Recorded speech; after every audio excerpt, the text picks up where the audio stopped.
Okay, everyone, we're going to start in just a couple of minutes.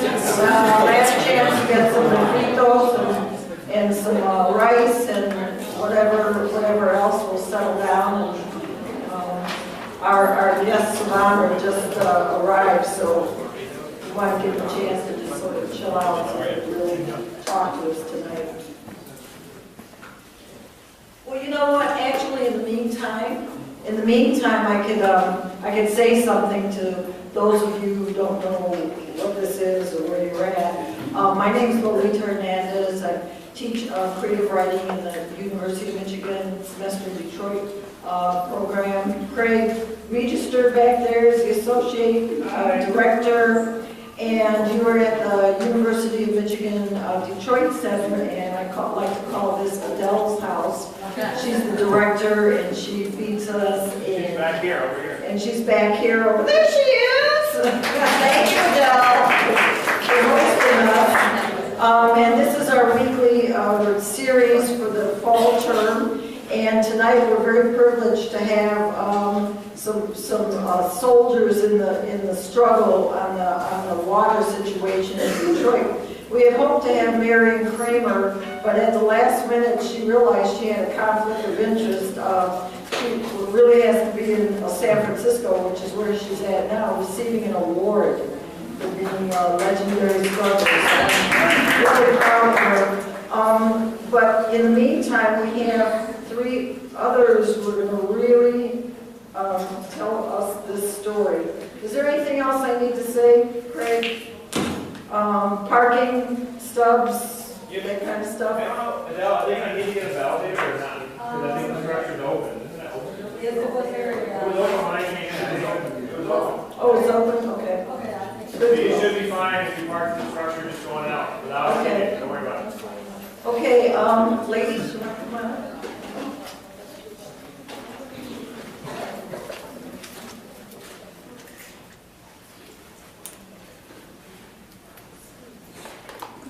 Let me just say that we had some videos and some articles and so on we posted both to C-Tools and to the U of M Detroit site, so you should be, hopefully you got a chance to check out some of it. And if not, the website is detroitcenter.umich.edu. So you're able to get all the materials from all of our sessions on that website, including videos from previous sessions that we've had this semester. detroitcenter.umich.edu. That's all right. Okay, I'm going to first introduce Maureen Taylor to you. I'm not even sure she needs any introduction. You see her on MSNBC, you see her all over the place, and she's certainly been a warrior for a long time.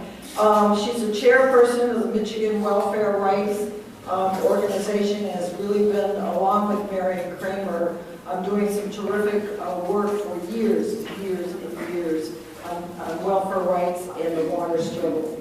I guess, let me see, next is Valerie Dean, who's on the People's Water Board, and also Shirley Turner, who's in the Highland Park Human Rights Coalition, and both of them have been recent victims of water shutoffs, so they'll have some things to talk to us about. So I thought maybe we'd let them each talk, and then we'd open it up for some Q&A, okay?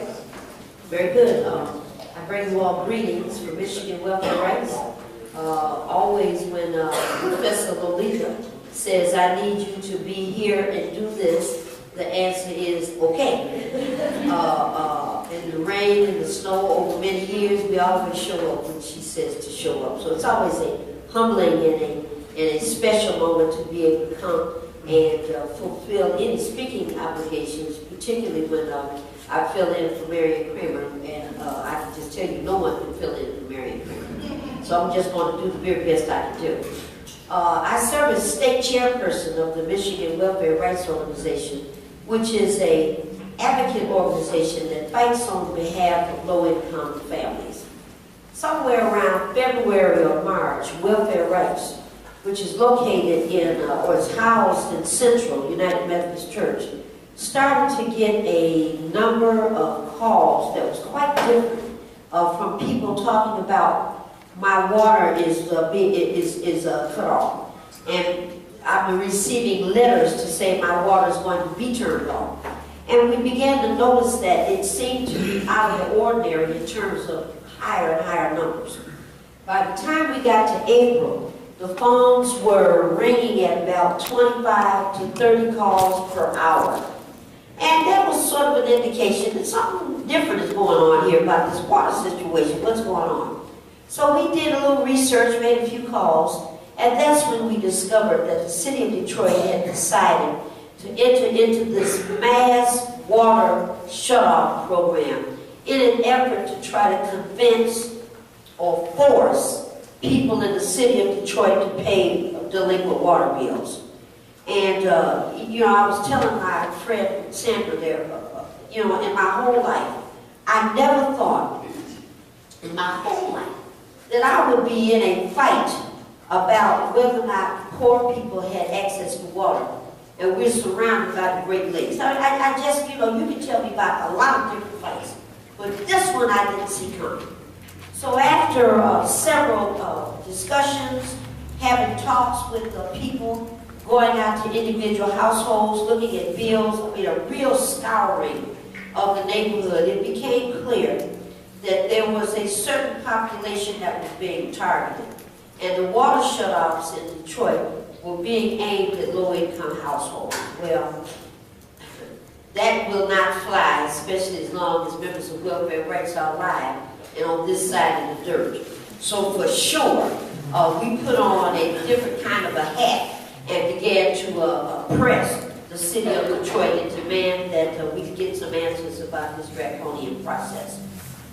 They ignored us. They placated us. They said we want to have a series of meetings. They said we would like to discuss this. But after all, shutting water off is a long-term process. And we've been doing it for years. Not an answer, not an answer. We got others involved. There was already the Housing Coalition, but we began to look out for other grassroots organizations, and we began to have meetings. The People's Water Board engaged in this fight, and at the beginning there were about 12 organizations that were part of the People's Water Board. There are over 21, 22 now, and more and more and more, the harder we dug in to demand that the city has to stop this, the harder the city pushed back. And again, you know, you find yourself in a shocking position. What the hell kind of people are these? Who the hell would go to somebody's damn house and you see the tricycle on the freaking porch and you turn the water off? Who would go to somebody's house and you look in the window and you see a walker by the front door and you turn the water off? You know, the only thing I can think of is you know, Judgment at Nuremberg. You all don't know anything about that movie. Old movie. About what happens when Nazis were sitting in a courtroom talking about I had to do what I had to do because I'm a soldier and I had to follow my orders. You know, and I've heard this kind of nonsense before. More and more and more we dug in. These ladies I've known for quite some time. This one I've known for a long time. I just met Miss Dean, seems like about 200 or 300 years ago. And we just bonded and got into this fight more and more and more because it's just horrific. People are confused. They're talking about this as a problem of black and white. No, it's not. This damn water department doesn't care about turning water off if you're black, if you're white, if you're Hispanic, if you're Arab, if you're mixed with all 12 of them here. If you are low income and you are $150 behind in 2 months, these bastards were turning off water. It got to be so horrible that people were finding ways to get the water turned back on. They called that illegal. I remember I was a little girl and I saw a lady lived upstairs, 2-family flat, and she had a son that was in a device called an iron lung. I still remember this. And the iron lung was a device that kids used to be in that helped you breathe because you had polio. Or at least that's what I remember. And I recall that her lights were turned off. And I remember her calling her brother or whoever it was, and they did something to get the electricity turned back on. And I listened to my mom and my dad talking about this, and she said, the next door, the upstairs neighbor, she said, I'm a mom, and it's my responsibility to take care of my kid. And if he didn't have electricity, he couldn't live. Okay, that's what a mother's supposed to say. It made sense to me. And I always kept that as a rule of thumb. So when people began to turn water on without the authority of the city of Detroit, I found no malice in that. I thought that was probably a good idea. You needed to do that because you had to have water in order to live.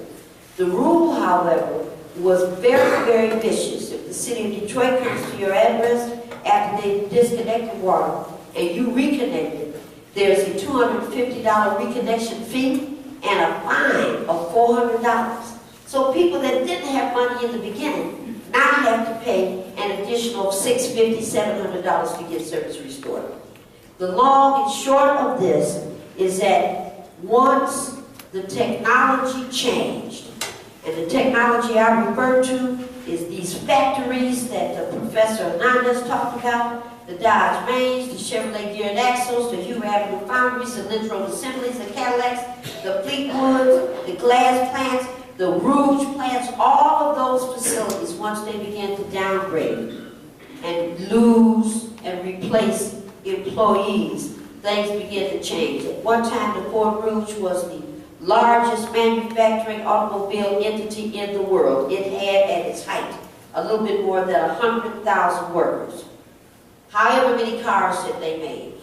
They have today a little bit less than 9,000 workers, and they make 5 times as many cars. If you have ever been to the Ford Rouge factory to tour, and you see R2-D2 in there building cars and picking up cars and putting cars together and whatnot, you have a message.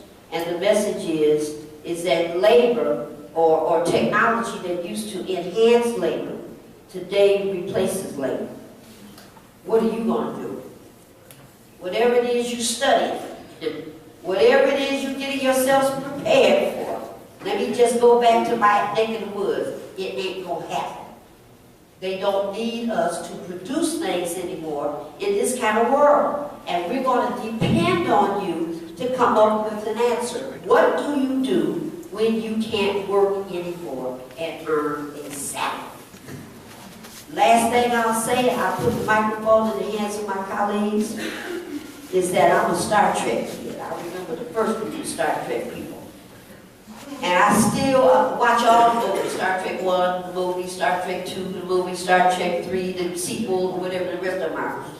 And I can still recall Kirk and Spock talking. And the conversation was very clear. When Spock says to Kirk that the needs of the many must always outweigh the needs of the few. This is where we are today, brothers and sisters. We have to figure something out. Otherwise, you're going to continue to live in a city, in a county, perhaps even a state that will tell you if you can't pay for water, you can't have it. My name is Maureen Taylor. I'm state chairperson of the Michigan Welfare Rights Organization. I'm going to pass this microphone on to my colleague.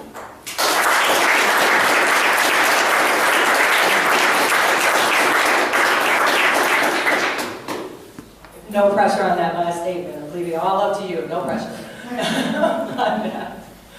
I feel really, really happy to be here speaking to you tonight. My family's journey started in 2008 with the fall of Detroit, right? All the auto plants and everything kind of closed. And we went through, my husband lost his job that he had for 13 years, and then we went through a foreclosure.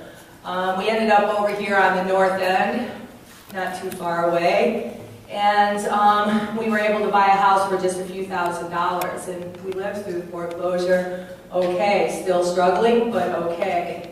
Ended up on the north end, struggling the same kind of, always struggling to make ends meet. Fast forward to July 14th, 2014. It was early in the morning. I was lucky. I get up before my kids. I have 5 children. and a grandson. So I get up before my kids make coffee, and I was up really, really early. I heard something out front of my house. I looked out front and I saw a very large red Hummerich truck. Recognizing, and that was the first thing that was on my side, because I recognized that Hummerich was the company that was hired to do the Detroit water shutoffs.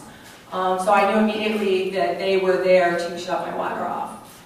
I grabbed my camera and my phone. I rushed outside, started documenting as soon as I hit my porch. And I rushed to my water access point, which is at the front, at the curb in the front of my yard. I rushed to it, I stood over it, I put my hand up and I let them know, you're not shutting me off today. I've got 5 children in the home, call the cops if you want. He kind of thought for a second, he put his hands up, he packed the water key back in the car, got in the car and went across the street to turn my neighbor off. And then, after he shut her off, he went across the street and shut my next neighbor off. And systematically, for 3 blocks, they shut an entire neighborhood off in 45 minutes. Me and one house was standing, and only because I stopped my water shut off. As I was standing on my water access point, I made a Facebook status that Hummerich was shutting off my entire neighborhood, and I needed help. And then I called Michigan Welfare Rights. And I didn't know this till later on in the day, but Maureen Taylor immediately intervened with the DWSD and got me a 30-day stay on my water. So not only was I able to shut it off, but I teamed up with a local organization to keep it going. And I did that, with community help. That Facebook status sent hundreds of people to my home. Within an hour, I had cases, thousands of gallons of water in my front yard. One of the most horrific scenes I'd ever seen in my life turned into the most beautiful moment of community I'd ever experienced. It was just that bittersweet. We realized the second that the water hit the ground and that all the people were shut off that we had to start knocking on doors. We started forming teams to get water to people and to find out what they needed. People from every organization came in Detroit. I mean, Eviction Defense, People's Water Board, the Detroit Water Brigade. I'm leaving about 20 of them out or something. So everybody responded and we showed up in my neighborhood, started knocking on doors, and we found people in complete despair. Feeling alone, not realizing that they had shut a whole neighborhood off. They thought they were alone. So it wasn't until we knocked on doors and started talking to people that we were able to create a little bit of hope amongst each other, deliver water. We found out really, really quickly that elderly people weren't able to carry water to flush their toilets, and that was something that would have to be set up as a community to get those toilets flushed until they were able to get their water turned on. We found out very quickly that people were very, very scared about spreading germs, that they were in great need of baby wipes, hand sanitizer, and bleach along with their water. Like, you couldn't just deliver water. You had to make sure that they would kill germs and they weren't spreading germs, and that's what was worried. That's what they were worried about. There's a lady in my neighborhood who still has her water shut off. She's got 6 children and works 2 jobs. She sits every single day worried about having her children taken from her, but she works 2 jobs and can't make her ends meet. She can't. She simply can't. So she lives every day in fear with her water shut off that her children will be taken from her. That's how I would have lived if I would have let him shut my water off. I today still have my water. Within about 5 days, we decided we had to do something, that the whole neighborhood got together in front of my house. It happened right in front of my house, and we decided we weren't going to let this happen again. That at any point in time, we're going to let any entity walk in our neighborhood and shut off an entire neighborhood of people of something as basic as water. We decided at that moment a very large march and community dinner would be assembled, and we would shut down Woodward, we would gather the community, and we would decide what to do. Since that happened, we have started forming community resistance hubs. we started talking about resisting not just water shutoffs, but foreclosures and DTE shutoffs, because we're in jeopardy of all of them all of the time. Like, there's never a moment in my neighborhood where we're not in jeopardy of losing our basic needs to live. So we shut down Woodward. We had a beautiful meeting. We are forming neighborhood resistance hubs, and right now there's no answer to this except fighting in the streets for it. They're not going to give it to us. You saw that at the voting polls. We're not going to be able to vote this way. It's not happening. And they're not going to help us. Anybody that gets voted in, they're not going to help us. We have to help each other. We're only going to get what we're organized to take. I actually stole that from Marty. We're only going to get what we're organized to take, and it's absolutely true. From this moment forward, your future depends on you organizing and taking it, and living, and thriving. So that's where we're at. That's my story.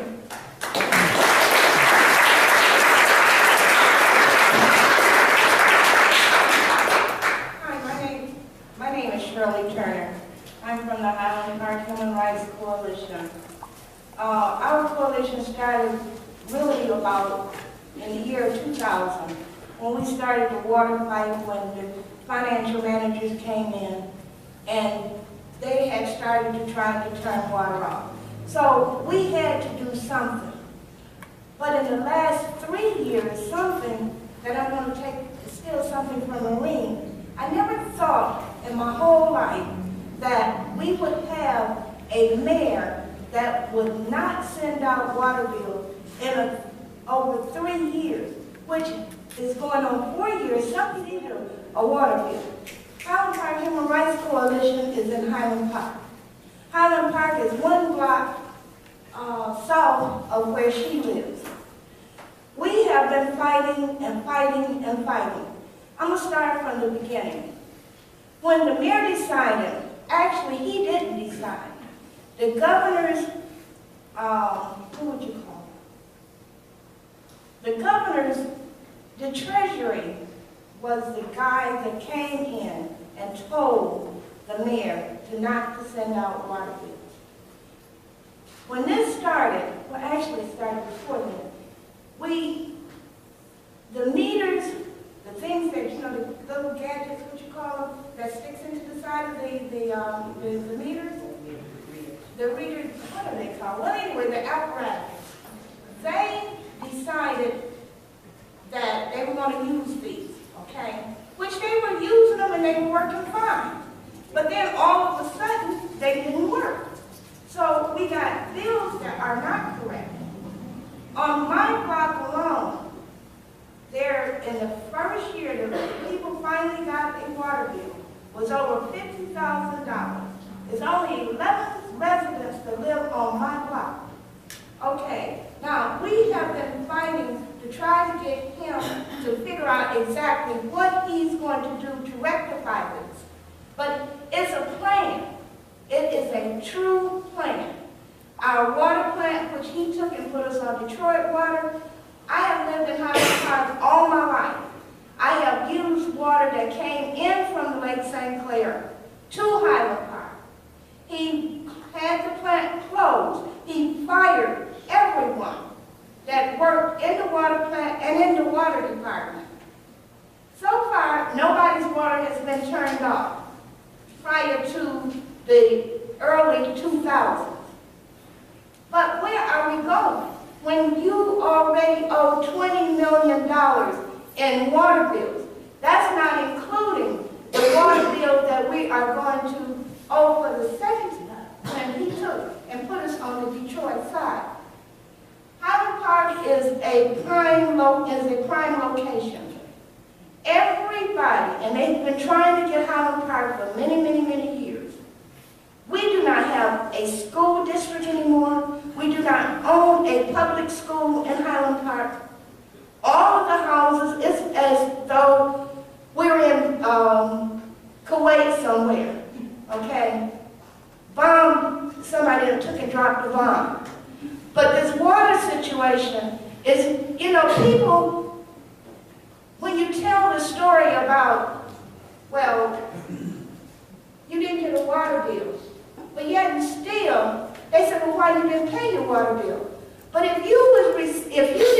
receive a water bill for a year, or if you didn't receive a water bill for 2 years, or if you didn't receive a water bill for 3 years, how do you know how much you owe? But then when you go to these meetings and you suggest to the mayor, well, take and do like the old days used to do. When they couldn't get in your house, they left a card so that you could go down and read your meters, whether it was your light meter, your gas meter, or your electric meter, or your water meter. But we didn't have that option. I, myself personally, owe over $4,000. People were getting water bills for $20,000. One apartment building that only has one resident had a water bill for over $20,000. My neighbors next door, which is a duplex, their water bills were $5,000 each. Across the street, they were over $5,000. Who uses $50,000 worth of water? What is the answer? What is it that we're going to be able to do in order to get the crookedness in the government corrected? As she just said, if we together don't fight to try to stop this, because if you guys live in Farmington, if you live in Novi, if you live in Rochester or Utica, anybody that's getting water from the city of Detroit is going to eventually end up in the same position.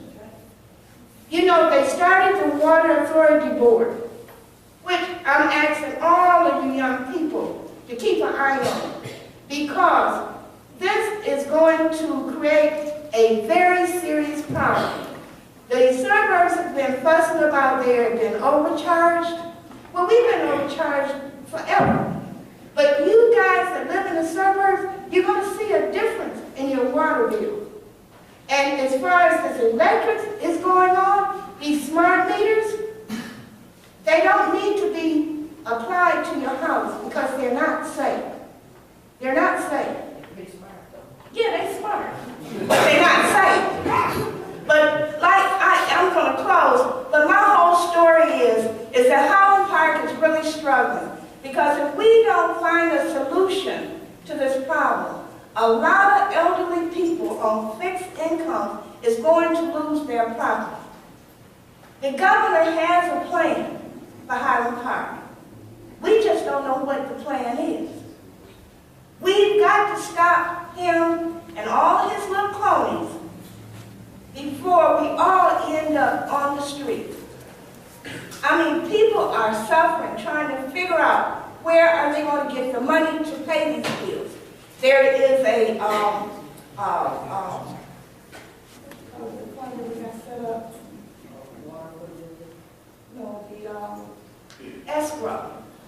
escrow account. But people are afraid to even put their money into the escrow because they are afraid that something is going to happen to their money. You go talk to people, you go door to door, but everybody is afraid to make a move. But we've got to do something in order to save these people. We've got to do something to save them.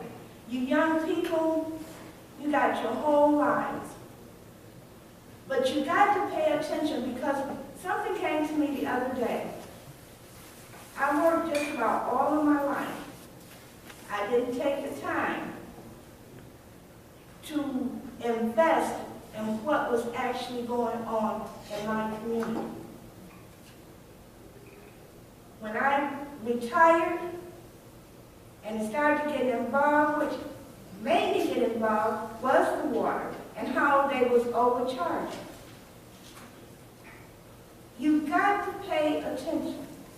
And as Marlene was saying earlier, whatever you guys are planning on going to school for, or whatever you're going to school for right now, make sure that it's going to be a job that's going to actually be able to be filled. Because there's a lot of people out here today that has college education that can't find a job.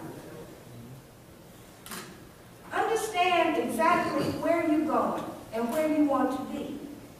Because this water situation could knock on your door at any time. Thank you. I'm glad that you guys allowed me to come and speak. I know I was a little nervous earlier, but forgive me. But like I said, this water situation is becoming a very, very dangerous situation.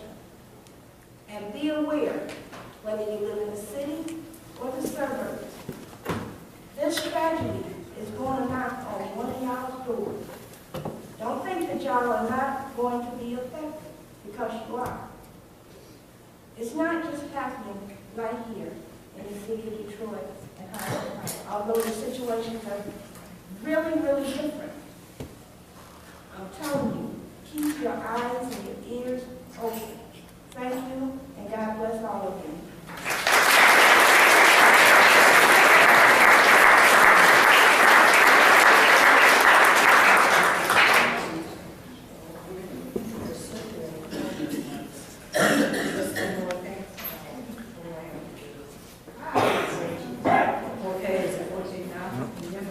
Green, gotta be green. Is it green? Is it green? The light green.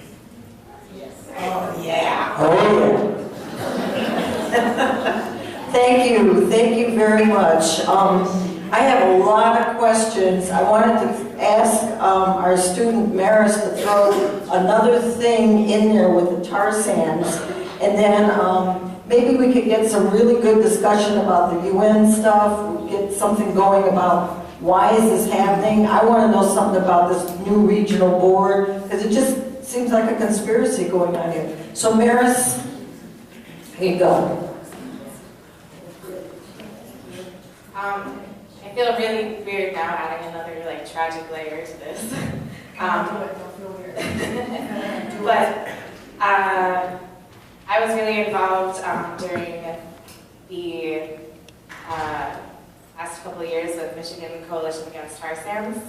Yeah, and it was, I don't know as much as I would like to know about it because it's a little bit confusing and they don't publish as much as I would like them to publish. But there is a tar sands oil refinery in Michigan, Detroit.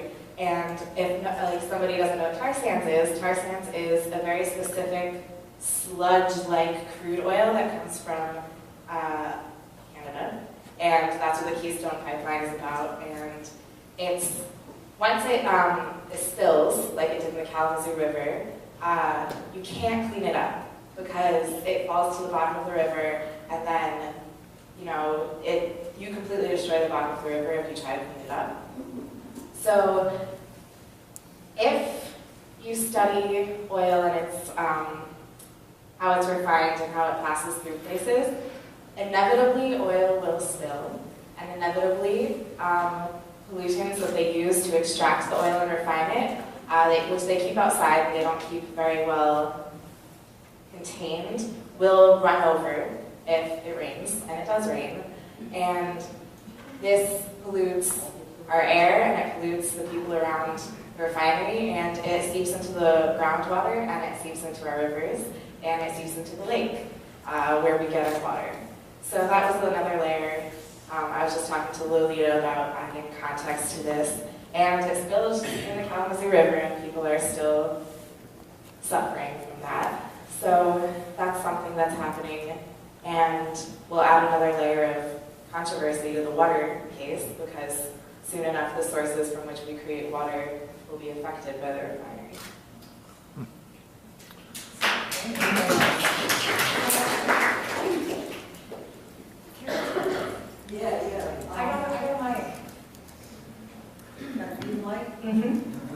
Absolutely thrilled that you mentioned tar sands. I'm a DCAT, Detroit Coalition Against Tar Sands. I organize with them, but and it has everything to do with looking at harsh extraction. They use ungodly amounts of water just to process the tar sands in Alberta, and then they use millions and millions of gallons a day to refine it here in Detroit, and they're killing off the whole neighborhood down there. So it's so important. It's absolutely connected to the water shutoffs here, because those exact same corporations want control of the water, and that's why they want the people who frack use millions of gallons, right, a day. a day. The people who the DTE burns coal and petcoke can use millions of gallons a day to do that. So it's absolutely, they want control of that water for a reason. They'd rather use it for oil than use it for people. That's where we're at. Thank you for mentioning that. Okay. Well, let me throw my question out. Somebody talked about the regional water authority that just got formed. Tell us about that. What is the real deal? What's behind? Because they've got to be complicit in this somehow. Regionalization of water, excuse my allergies and conducts. Regionalization is a cover word for almost privatized. The water in the city of Detroit, matter of fact, the residents of the city of Detroit, we taxed ourselves for about 22 years, an extra amount of money to be able to pay for the water refinery activities in Detroit and the pipes to keep them in good shape. The authority that's been suggested, and it seems like it's on the way for realization, is about co-opting resources and fees from the water usage. There's this criminal game that's called three-card Molly. You have somebody gambling and moving the cards around, and you're supposed to pick out the right one. And this is a sham, because the attempt is to try to organize all 3 counties in an effort to control the water and the rate questions. And at the end of the day, it's going to be said, it's just too much. We can't make all of these arrangements and all of these infrastructure repairs and capital investments. So why don't we just sell it? Sounds foreign, but it's absolutely the first step that you move toward. In West Virginia, I'll be there in December. The public water in all of West Virginia is now owned by a French company. And they are trying to get out of the water business by selling it to a German company. And that's what we're talking about here. We're talking about cities that are in bankrupt positions because the populations are moving and people, the usual dollars and whatnot that are not there. And so what they want to do is to unload, quote, public jobs. And the way to do that is to sell the water department. And the way to do that faster is to talk about, let's create an authority so we can share the pain. That's what that is.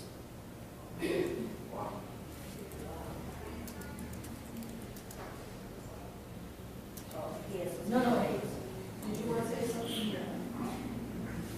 A little bit more on that. It's a little bit more deeper than that, though. With our water authority, it's always been trying to take over the water from Detroit. It's been a long-standing practice to try to take our water for like the last 40 years. We had Judge Cox that took the water and took control of the water, where really we took the control of the water from the city of Detroit. So right now we have a situation where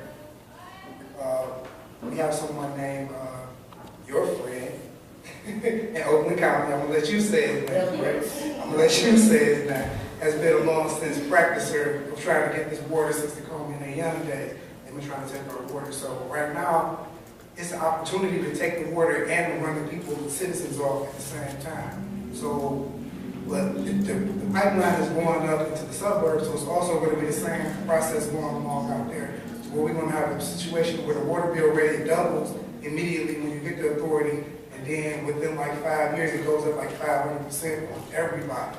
So it's not just going to be in Detroit, it's going to stretch out. Once the authority takes place, everyone will be in a situation where the water will just get taxed and taxed because the privatized company is not owning the water. It's not. They hold more of a stock into it than what. It's just not a city or your region or your.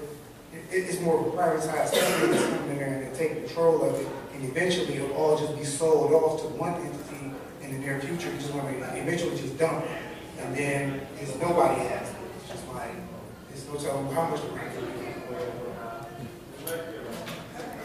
So were the water shutoffs a setup for this scenario that Maureen and the young man were talking about?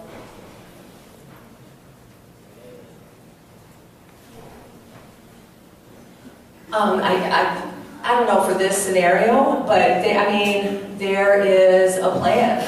There's a plan. There's billionaires scrambling for all of Detroit's resources, the life-giving resources, the infrastructure. So, they have a plan. They're buying up property really, really quick.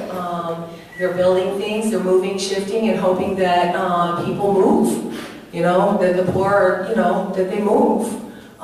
They're removing culture. But yeah, I don't know if that was the exact plan, but they definitely had a plan, and it's definitely being implemented.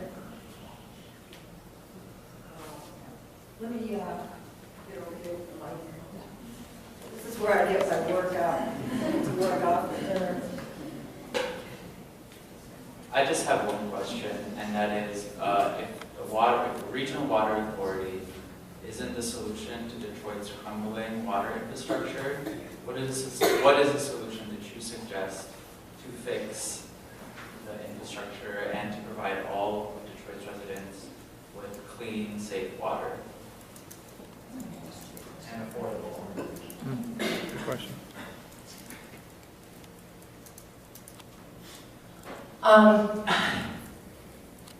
When water is in the hands of the people, we respect it and we love it. Oh, it should always be in the hands of the people. It should never be put in corporate hands ever. The Michigan Welfare Rights and the People's Water Board. Can you hear me if I do this? Because it's weird. Lolita, give her the other mic. Give her that mic.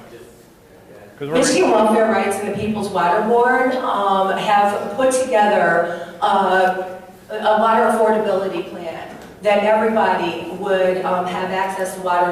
It would protect us from being shut off. I've read through it with groups of people, and we all, it's a good, but most importantly, communities coming together and resisting. Seriously. That's, making sure that we're not letting privatization happening and things. But as far as that, the water affordability plan you can look online, it absolutely protects us. It'll be on the Twitter, the link. She said it's going to be on Twitter. Okay, another thing too is, and I don't know if you guys are aware, but our new governor has a plan where he wants to privatize the whole state of Michigan. And if you notice that everything from the river coming back going north toward Pontiac is being bought up by people out of state. When everything starts to continue, when things start to move on up through Highland Park, Ferndale, Pleasant Ridge, Oak Park, all the way to Pontiac, when they get it to where they want it at, then we won't have no control. But see, my problem with the whole situation is that instead of they're trying to make this a place to come to visit, they need to take the money that they are putting into all of these auditoriums and different venues. They need to do the infrastructure. Because until the infrastructure is fixed, nobody is going to be able to do anything as far as to move forward or to even get affordable water or electricity or even gas. I was listening to the news the other day. They say our gas prices are down right now, but then sometime when they go to switch the oil and stuff over, the gas is going to shoot back up. But why? Why is it going to shoot up? That's because the people that's running these companies, the Koch brothers and all of these other people that have the money, the billionaires, are the ones that's controlling all of these large cities like Chicago, New York, Atlanta, LA. They are controlling these cities, and we don't have any control. This is why I said earlier that if the people don't start to stand up and fight what you know is your legal right, we're going to lose. We're going to lose. You know, when I was speaking earlier, I didn't say that when they took our water from us, our water should never have been taken at all, period. But like, it's a scheme. It's like she said earlier, it's a conspiracy. It's a conspiracy. The things that we were taught in school, I'm learning that none of that stuff was true. Some of it, but not all of it. And we are reliving things that happened back in the 20s and the 30s. And if we, the citizens, don't stick together and start to fighting for what's rightfully ours, we are going to lose. We're going to lose. I don't know whether or not you guys really understand where we are right now. We don't, the three of us, we're up here. We really don't have the answer to how we're going to correct it. I understand what I'm saying is, Marie, is that when the young man back there asked, what were we going to do as far as the infrastructure? You know, I don't know if you have a better answer. That's about how we're going, he said how we're going to get clean water to all of everyone. But that's the infrastructure. I got that. Yeah. I can breathe now, I can talk. Right now, let me tell you why it's difficult to put your arms around this fight. And it's because you don't believe it. It's not going to happen to me where I live. Folks don't pay their water bill because they made a choice. You'd rather pay your cable bill than your water bill. There are people in this audience right now that feel that because it's all over, not your face, but I hear this damn bullshit all the time. And I'm in trouble now. You in trouble even more because I can breathe now. Deal with this. Here's the problem. There is an economic connection to what's going on here. And that's what it is not being taught. In this world, you can think that everything is about black and white. You can feel that if you want to. I used to feel that way. But I grew up, and I learned that after a while, when I visited the country, and I saw little Hispanic children picking peppers on the side of the road, and didn't nobody care if they went to school or not. When I went in other communities, and I saw little black kids down in the South living in houses with corrugated roofs, when I saw Native Americans, children, selling turquoise on the road, babies, and then I start going to different schools, and I see we only have 26 letters in the alphabet. And after a while, some of the kids weren't able to learn that. And it became clear to me, this is not so much about color. Color always matters in this country because it is the tool that they use to keep us divided. But at the end of the day, this is about who has money.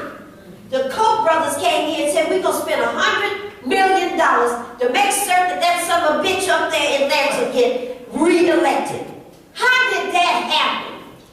With all of these blue-collar workers and students and doctors and lawyers and people that understood how we have been hurt by these no-good son of a gun, the backstabbing, whatever else you want to call them. And then the elections turn out the way they turn out. The reason that this happens is because these elections are used as litmus tests to see if you still believe that this stuff works. On the ballot, did they ask you, do you want to vote for a smaller amount of money to pay for your tuition? Did you see that on there? On the ballot, did they say, we're going to let you vote for less money for your apartment? Was that on your ballot? On your ballot, did it say because you're a student, we're going to charge you 10 cents for your lunch ticket so that you can eat all day long, because that's what students do. Y'all hungry all the time. Did it say that? Did you get a chance to vote on anything that would help you? Your cell phone. And you know you love your cell phone. You cannot exist without your cell phone. Did it say on your ballot, we're going to let you spend $10 a month on your cell phone because you're a student and you're important to us? No, it didn't say that. It's not going to ever say that. The things that we get a chance to vote on should be about life and death. I I didn't even get a chance to vote on whether or not I wanted everybody to have water. How do we change the infrastructure? If I was in control and you were a student, what I would say is this: if you agree to go to school full time, you can have these things right here. Because it's important for your mind to be conditioned on how the world needs to work. And the way to make that happen is I'm going to reward you as a student. Your tuition is $20 a month. And if you can't afford it, write the IOU and we'll figure it out later on. That's what I would do. And see, look, everybody's smiling. That's a good idea, isn't it? Who is opposed to $20 a month tuition? Raise your hand. Who don't want that? See, already. See? I would do those kinds of things that when you talk about developing an infrastructure that works for the many. Spock has already given us the answer. We have all of the water, all of the trees, all of the dirt, all of the air that we need, and it looks like the Lord is not making any more. We got enough stuff. The reason we can't get the infrastructures and the water to everybody, nobody's talking about free anything. The reason we can't do it is because there's not a will to do it. They make us have this kind of discussion on whether or not you deserve water if you can't pay for it. Who would do that? If I had a dog, and my dog was in the backyard, and one of you all went by and heard my dog screaming, and you looked, and I had not given my dog any water to drink, and you called the police, and the urban police, and the dog police, and the humanitarian police, and ISIS, everybody else would be called to come and do something about this dog. Aren't people at least as important as a dog? But they make us have this discussion. Let's see. What about those people that have money and they don't want to pay their bills?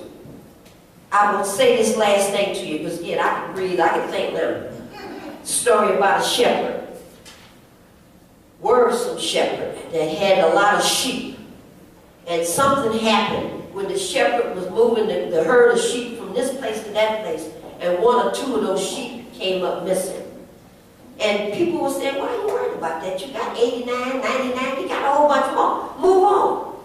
And the shepherd said, no, son, I'm not feeling that. I need to go back here and find out what happened to this one sheep or those two sheep that I can't reckon with. And everybody did this foolishness.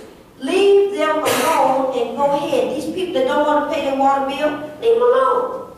The shepherd said, no. Let me go find those sheep. And went and found what was going on. A couple of the sheep broke legs, some of them were gambling, some of them had boyfriends, some of them had girlfriends. You know how sheep are, you can't get good sheep anymore. You know, sheep had a whole lot of problems.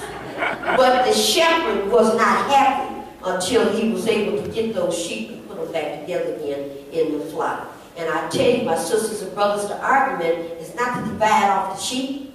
These sheep over here not right, they don't want to pay the water bill, they'd rather pay the cable bill. These sheep over here are suburban sheep, they don't want to act right, they want to act like this. These sheep over here are white sheep. These sheep over here are female sheep. And those gay sheep, we don't know what the hell we're going to do to them gay sheep. That's the plan, is to keep everybody divided and whatnot, and we're supposed to be focused on the higher message. And the higher message is, we are people of faith. We are people of humanity.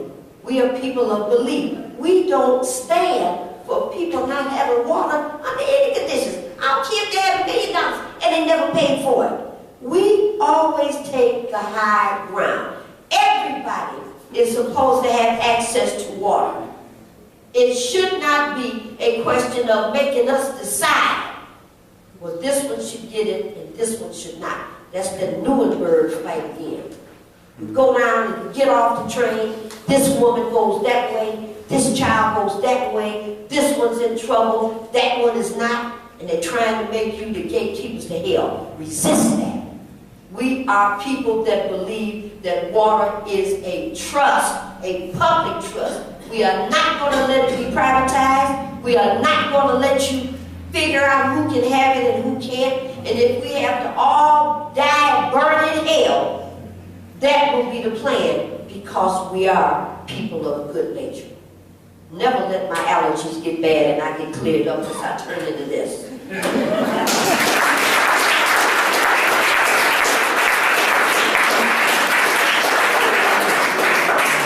I hope I didn't scare you. No. I just have a couple of questions for the panel, and I want to make a comment because sometimes people don't know about our state laws and how the government right now, if you have a outstanding water bill, and Ms. Taylor can tell me if I'm correct, I think if the bill is more than a year or two late, then the water bill ends up on your taxes, your property taxes, which means that your house can be taken away. Even though you may have paid your mortgage, you've been paying your taxes, but you could lose your home. And the other thing that sometimes young people don't realize, if you are getting your water from the city of Detroit, your suburban areas are taxing that bill.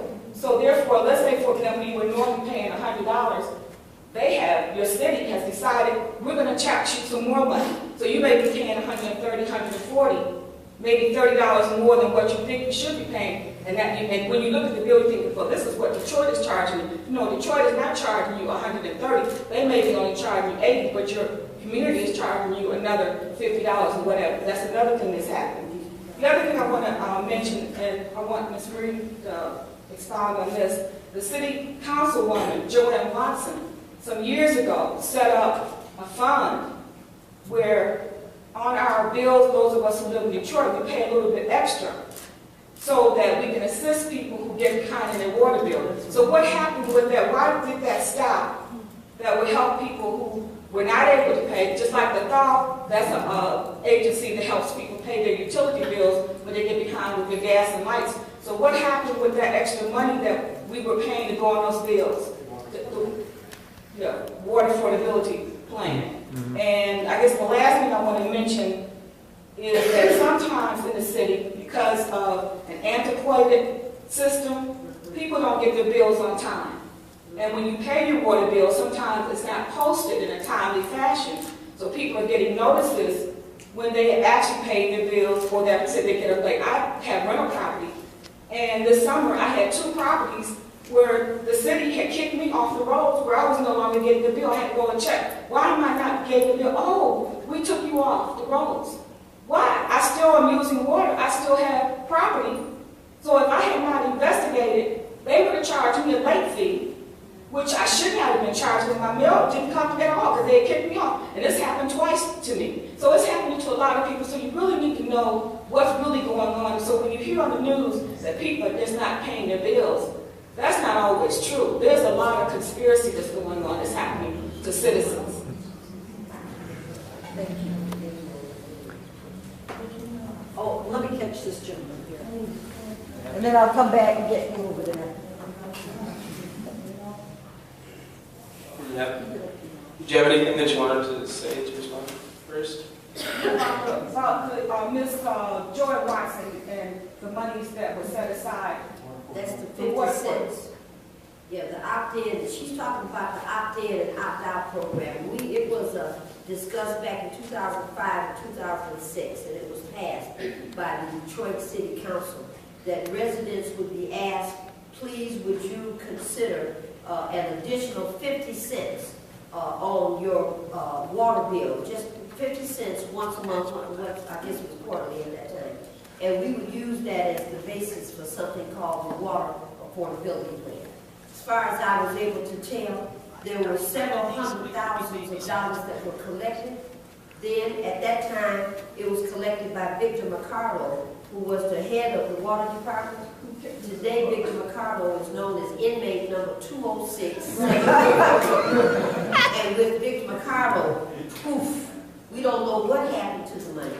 There's an additional $5 million that was collected in 2008, 2009, 2010, $5 million every year that comes off of late fees. We're not talking about money set aside. You collect that amount of money and it's $5 million that was supposed to go in as the foundation for the water affordability plan. Magic power, poof, it went away too. We don't know what happened to it. There was more than enough. Welfare Rights put an ad in the Michigan Citizen It said, public housing residents don't pay water bills. And we said, would you be willing to pay $12 a year, grandma, uncle, grandpa, $12 a year for somebody else that might need some help with a water bill? Maybe your grandson, your granddaughter, whatever. Just $12, which is $1 a month. We just asked the question. In about 2 weeks, we got more than $20,000 worth of checks that were sent to us. We didn't ask you to send the money. We just asked, if we asked you, would you think about sending the money? The checks started coming. Oh my goodness, it cost us a fortune to send them back because we weren't ready. But it told me that people really wanted to help. The water department under Victor Picardo turned into what it turned into. You know, he's down there, he's in a halfway house now in Texas. Something about these criminals going to Texas, I don't know what that's about. But he's down there, and someday I guess he'll be out and collecting money again. But if you ever drive down the streets of the city of Detroit, in terms of, you know, to answer your question, I don't know, they stopped that program. It ended up being wrapped up into something called the Detroit Water Residential Program, which is DRAP, and they run out of money too. But if you ever ride down the street, and at the corner where you have the triple B street light, and then there's this gray covering at the bottom of the lights. Yeah. And it's decorative and whatnot. And if you touch it, it's made out of this right here. You know, you kick it and, you know, we spent $500,000 on the decorative gray devices. And that's why Victor Picardo is inmate number 102. You know, that's how we get to this. You know, but that's what happened to that 50 cents. It went away. So my question's about, I think it's two questions, but I think it can be answered in the same breath. It's about upstream interventions, and so if you look upstream, sorry about the pun, it's unintentional, but we see a lot of problems with utilities and people taking advantage of these minority target groups. So are there any upstream interventions that might promote equality in the community or awareness of these issues to people that might not know about them? And in the same breath, have there been similar issues in other urban centers around the country, and have there been models of intervention that have been effective that have been implemented in Detroit?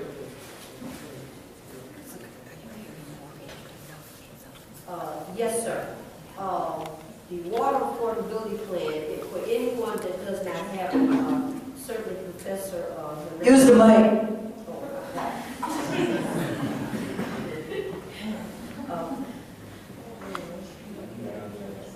There you go. All right, Professor Hernandez, if you don't already have a copy of the water affordability plan, we will make certain that she has a copy and can forward it to anybody that wants to look at it. It's not called the Detroit Water Affordability Plan, it's just the Water Affordability Plan. I have a cousin, his name is Terrell Cole, and he works in the mayor's office in Cleveland. And my cousin, he called me a couple of years back, and he said to cousin Maureen, what is this hell you all are raising about this water stuff? And I was telling him, he said, would you send to me the water affordability plan that you're referencing? So I emailed it to him. And the next time I heard about it, it was in a glossy, beautiful document that he had reprinted that said, this is the Cleveland Water Affordability Plan, presented by Terrell Cole, Maureen's cousin. I said, well, that's good, that's good, that's good. And since that time, Cleveland has not had a water problem because the water payments are based on capacity to pay. And 50 cents or more than 50 cents, it's like 2% of whatever a person's income is, should be used for water. And a corporation should be asked to pay $8 additional dollars per month. A school should be asked to pay $6 additional per month. And it's a scale. And what it provides is more than enough money for an uninterrupted cash flow so that everybody that uses and documents and implements a water affordability plan the way we put it together, and it wasn't just welfare rights, lawyers and everybody took part of it. So when you talk about upstream kinds of activities and whatnot, The fight is about how to maintain a system that we can control, which is really hard to do now. And then we fight in tar sands. You know, the amount of water that goes into, you know, having to go here and put these pipelines and whatnot together. We are fighting for the cleanest and the largest body of fresh water on the earth is right here. If you've never seen, who in this room has ever seen Lake Superior? Who's seen it? It looks like an ocean. You know, they've got a tour that goes around Lake Superior. It takes about 4 days. It's more water you can shake a stick at. So there is a plan in place, but this is a question of, do you have the will? Is there a community will?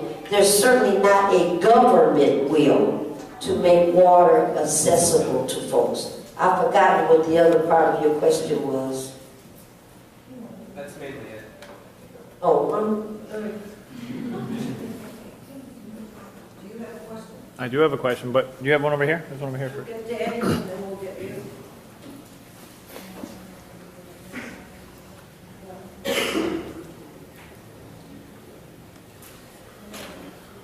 Good evening. Thank you for taking the time to share your opinion about the Detroit water crisis. It's very heartening to know that you have the best intentions in mind for the residents of the city of Detroit, and I'm glad that you're fighting on behalf of those who don't have access to water. However, I take some issue with some of your claims. First off, you spoke about how the water has been shut off for many low-income Detroit residents. The issue I see here is that the city of Detroit is currently in a federal bankruptcy process. As a result, and by legal definition, they do not have the requisite amount of money to pay the bills for their pensions or the required services that they need to provide. As a result of this, the city requires more money from individuals or corporations to be able to provide services such as water. Because of this fact, it is not a viable solution for those in Detroit to be continuously not be paying their bills. They need to pay the water bill, because if they're not going to pay the bill, the city will be unable to provide those services. I take great heart in the fact that you understand the plight of someone with a disability. However, living with a disability is not an excuse to not pay your water bill. I suffer from mild cerebral palsy. I'm a full-time student at the University of Michigan. I have a job. I'm very active on campus. That doesn't stop me from paying my bills. I have credit card bills every month. They are paid for by myself, my own income and my own earnings. And people need to understand that if they wish to receive a service, that they must pay for it. It is not a human right to have water provided by the city. There are other options for individuals to have water. There are community centers. No one is going to have a lack of access to thirst. There are places in which they can take showers. There are homeless shelters. No one is going to have a lack of access. And not receiving a bill is not an excuse. I've had credit card bills and other bills not come to my address, and guess what? I have taken the initiative and called the company and said to them, "Sir, I haven't received a bill. I want to make sure I'm not behind on my payment." And they have thanked me and said, Thank you, sir. You've been responsible. I will email you the bill." That is the initiative that individuals need to take. You can't simply say that just because you haven't received that bill doesn't entitle you to not pay for it. It entitles you to take the opportunity to investigate it and understand what your responsibility is. Thank you. I absolutely appreciate your comments. Microphone. You should live in Detroit for a week as a homeless individual. Your point of view is not uncommon. I've heard this many times, and I appreciate your courage to be able to stand up and make that point.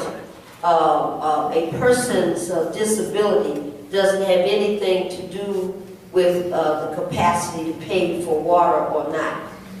What I take issue with, sir, is that I do have a problem with the water department going to a person's home that might be disabled and using the same measurement for everyone else relative to whether or not that person is able to manage bills or not. I would imagine, and I don't know your circumstance, but as the state chair of welfare rights, my role and my responsibility is to make certain that human rights for all are guaranteed, even yours if you don't understand it. And I ain't mad at you. I will still fight for your rights no matter how crazy you might be. That's okay. I ain't mad at you, okay? Now, the issue about water, and you said that you don't believe that that people have a right to water. People do have a right to water. But that's a point of view, okay? And we may not ever agree on that. I believe that people, human beings, always have a right to water. The issue is, how do we manage it? How do we pay for it? How do we provide it? And I think that that's where the issue is. When you raise this question of initiative, you know, if you didn't get a bill, you should have paid it anyway. Well, you know, that's a philosophical point of view as well. You know, if you know you're responsible for your schoolwork and then you don't do it, well, you know, you knew what the responsibilities were and you have to make a choice as to whether or not you go forward. But young man, I would say to you that you probably need to have a few more years of living and struggling and being involved with more than just yourself and fighting and getting engaged to see how other people struggle. Might be a real important lesson for you to learn, to get involved with somebody else's footsteps. You look like a young guy and you have a long way to go. Okay, I'll pass the mic on because there are others, but I'll be here afterwards and I don't have anywhere to go. I'll stay here 2-3 days until I can get you to change your mind. I just wanted to say, when they shut off whole neighborhoods, they leave us without a way to help each other. If you're having a hard time paying your water bill, it's likely that you don't have a car. Have you ever tried to carry a dress to get it home? I have. So you can't just say, you know, that somebody's always going to have access, because it's simply not true. They're shutting off whole neighborhoods, and we didn't have access. Had people not reached out and given us water, people would have been without, period. They would have died. My neighbor almost died. She was 11 days without water, and she almost died. She hasn't recovered since. That was 2 months ago. So 11 days, she almost died. This is to the young gentleman that just spoke. As Maureen said, you haven't lived long enough to understand the trials and tribulations that a lot of people have to go through. But I don't know if you're from an influenced family or not. But some of the things that you say are I'm not mad at you. But in the city of Highland Park, when we did not have anything to do without the bills being sent out to us, it's not that we didn't want to pay our water bill, but the mayor should have sent out a water bill. He should have made a way. When you go to the water department and they tell you, they give you a slip of paper and say, how much do you want to pay or how much do you owe? It's not up to us to tell them how much we owe. If we have used the water, you're supposed to read the meters, then you should send out a bill. Because if you get a bill from Macy's or JCPenney's, it's going to tell you what it is. They're not going to delay to send their bills out. And I think that is I don't know what your thinking is, but your thinking is really, really wrong, sir. It's really wrong. And I don't understand why people have to feel as though that people don't want to pay for the services that they get. Because like in my instance, my bill was current, but they charged me for 2 years that was already paid for. I got a bill for $2,500, then I got one for over $1,400. So that makes it be over $4,000. All I asked the mayor to do was send me a bill. Give me a correct bill. But he couldn't even do that. So I don't know how many people think like he does, but you can't judge a person because elderly people, they have to pay, if they have a mortgage, they gotta pay their mortgage. They gotta buy medicines, they got to buy food. They gotta pay for their lights, they gotta pay for their gas. And if they got anything left, then, you know, they do the best they can. They stretch. And Highland Park is a senior citizen community. Everybody in Highland Park lives on a fixed income. This man has taken away everything. He has put everyone in jeopardy. In 3 years, I'll be 70 years old. I get $1,200 a month. This got to pay the mortgage, the light bill, the gas bill, my medicine, my food. What's left out of $1,200? You guys probably have access to cable, to the internet, and all of this good stuff. But I can't afford the internet because there's no money there. But one thing that I do is that when that bill comes to my address, I make sure that that bill is paid. But if you don't send the bill, when you go and inquire about the bill, and then they tell you they don't know, so what are we supposed to do? Then on top of it, Detroit and Highland Park is separate because the only thing that we used to have to pay was for the sewage, not the water. You go to Detroit and ask them a question about it, they refer you back to Highland Park, which they don't have no answers. So if you really don't understand what the whole problem is, I think you really need to take and rethink your questions, or find some type of someone that you can talk to make it even clear for you. Thank you. Okay, let me just say we have 5 more minutes and we're going to have to get our students back on the bus to Ann Arbor, or else they're all sleeping over at Maureen's house. Got enough water over there? So how do we want to do this? One more question. One more point and then we're done. I just wanted to say in response, like Detroit has fiscally, it's like $328 million that we have to be responsible for in bonds at the beginning of the year. So Detroit may not make that $328 million. It may make 270, might make 280, it might make 300 million. So what they do is, at the end of the year, for the next budget, they tax it all on the drains. I watched it in the bankruptcy trial that you were referring to. I sat there and watched Latimer explain this, that at the end of the next fiscal year, whatever they're short, they tax it on to the next year. So what they do is, they don't tax it onto the whole city. They tax it onto a specific 30% of the city of Detroit. Now that 30% has not been revealed yet, but it seems to be along the lines where there is poverty already and people who can't afford it. So we also work at a hotline where people call in and they say, well, I have a problem with this bill, I don't have a problem with that. These are elderly people, they're people with kids, a lot of different people that call in. So what we're seeing a person who has maybe $900 worth of income, is paying a $500 mortgage, is getting food, is trying to live, and then they're fixed in, they've been getting an $80 bill for every 3 months. For the last 20 years, they get an $80 bill every 3 months. Now the bill turns into an $80 bill every month. Then the bill turns into a $432 bill, then a $435 bill, then a $480 bill. Same one old person living in the house using the same amount of water.